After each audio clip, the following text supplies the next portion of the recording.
Hi friends, welcome back to 5 star rating kitchen. ఇవాల్టి వీడియోలో అన్నంలోకి మరియు ఇడ్లీ, దోశ, వడ ఎటువంటి టిఫిన్లోకైనా కూడా టేస్టీగా ఉండే ఒక స్పెషల్ చట్నీ. ముందుగా దీనికోసం పొయ్యి మీద కళాయి పెట్టుకొని కళాయి హీట్ అయిన తర్వాత 1 స్పూన్ వరకు నూనె వేసుకోవాలి. నూనె వేడైన తర్వాత చిన్న కప్పుతో కప్పుడు పల్లీలు వేసుకోండి.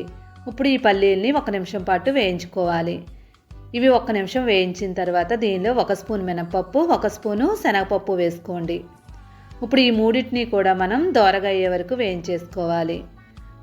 బాగా ఫ్రై అయిన తర్వాత వీటిని ఒక ప్లేట్లోకి తీసేసుకొని చల్లారనివ్వాలి. పల్లీలు మాత్రం స్కిప్ చేయకుండా వేసుకోండి. ఈ పల్లీలు వేసుకుంటేనే టేస్ట్ బాగుంటుంది. ఇప్పుడు వీటిని పక్కన పెట్టుకొని ఇప్పుడు అదే కళాయిలో మనం కొత్తిమీర వేసుకోవాలి. ఇక్కడ కొత్తిమీర కనీసం 3 కప్పుల వరకు ఉండేలాగా తీసుకోండి. శుభ్రంగా నీట్గా క్లీన్ చేసుకొని కొత్తిమీరని చిన్న చిన్నగా కట్ చేసుకొని వేసేసుకోండి. ఇప్పుడు ఈ నూనెలో మనం కొంచెం సేపు వేయించుకోవాలి. మరీ డ్రైగా అయ్యే వరకు కాకుండా కొంచెం దగ్గరికి అయ్యే వరకు వేయించేసుకోండి. చూడండి, ఇలాగా దగ్గరికి అయిపోయింది కదా.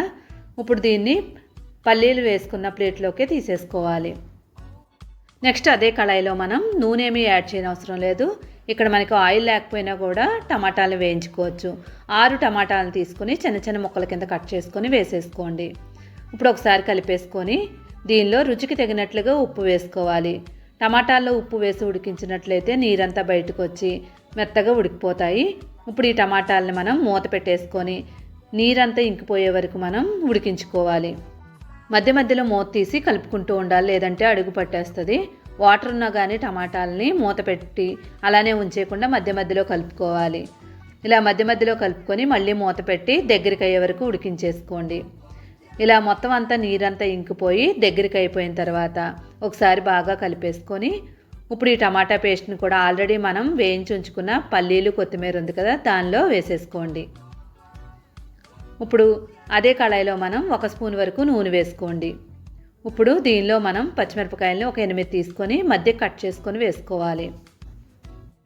పచ్చిమిరపకాయలు ముక్కల కింద కట్ చేసుకున్నట్లయితే మీదకు తూలిపోతాయి, కాబట్టి ముక్కల కింద కట్ చేసి వేసుకోండి. నెక్స్ట్ దీనిలో మనం పండుమిరపకాయలు నేను 3 తీసుకొని వేసుకున్నాను. పండుమిరపకాయలు లేదు అనుకున్న వాళ్ళు ఉంటే ఎండుమిరపకాయలని ఒక 5 వేసుకోండి. ఇప్పుడు వీటిని రెండింటినీ కూడా బాగా వేయించేసుకోవాలి. ఇవి మొత్తం అంతా వేగిన తర్వాత చింతపండు ఒక నిమ్మకాయ సైజ్ అంత తీసుకొని వేసుకోండి. మరీ ఎక్కువ వేసుకోకూడదు. టమాటాలు ఆల్రెడీ మనకి పులుపు ఉంటుంది కాబట్టి చింతపండు చాలా తక్కువ వేసుకోండి. ఇప్పుడు వీటిని కూడా ప్లేట్లోకి తీసేసుకొని పూర్తిగా చల్లారనివ్వండి.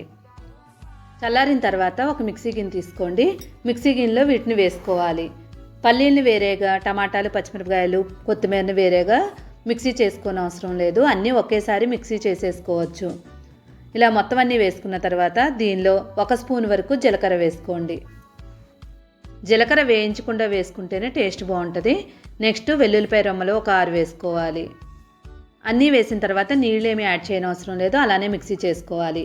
మిక్సీ చేసినప్పుడు బరకగా చేసుకోండి, మరీ మెత్తగా చేసుకోకూడదు. ఇలా బరకగా ఉన్నట్లయితే మనకి రోటి పచ్చడిలాగే ఉంటుంది.